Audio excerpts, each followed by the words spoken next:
Mantan Menteri Perdagangan Thomas Trikasi Lembong atau yang dikenal dengan nama Tom Lembong didakwa dalam kasus dugaan korupsi impor gula tahun 2015.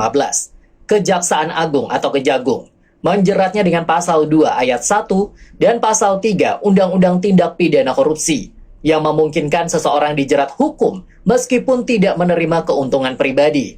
Tom Lembong dituduh memberikan izin impor gula kristal mentah kepada perusahaan swasta saat Indonesia mengalami surplus gula. Kejagung menilai keputusan ini melanggar prosedur yang berlaku dan menyebabkan kerugian negara sekitar 400 miliar rupiah.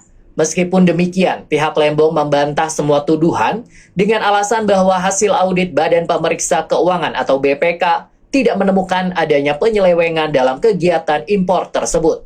Kuasa hukum Lembong, Ari Yusuf Amir, menyebut jaksa bertindak sewenang-wenang dengan mendakwa kliennya tanpa bukti adanya aliran dana yang menguntungkannya, baik secara langsung maupun tidak langsung.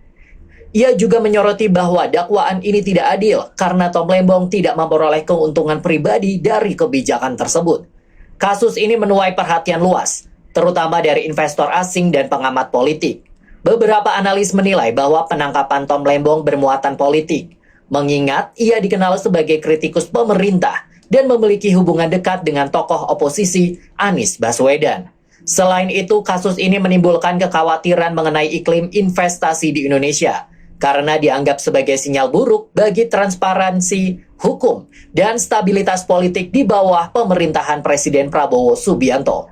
Investor asing khawatir bahwa proses hukum dapat digunakan sebagai alat politik terhadap individu atau kelompok tertentu. Meskipun banyak kontroversi menggiring kasus ini, Kejagung tetap bersikeras bahwa dakwaan terhadap Lembong memiliki dasar hukum yang kuat dan akan terus dilanjutkan dalam persidangan.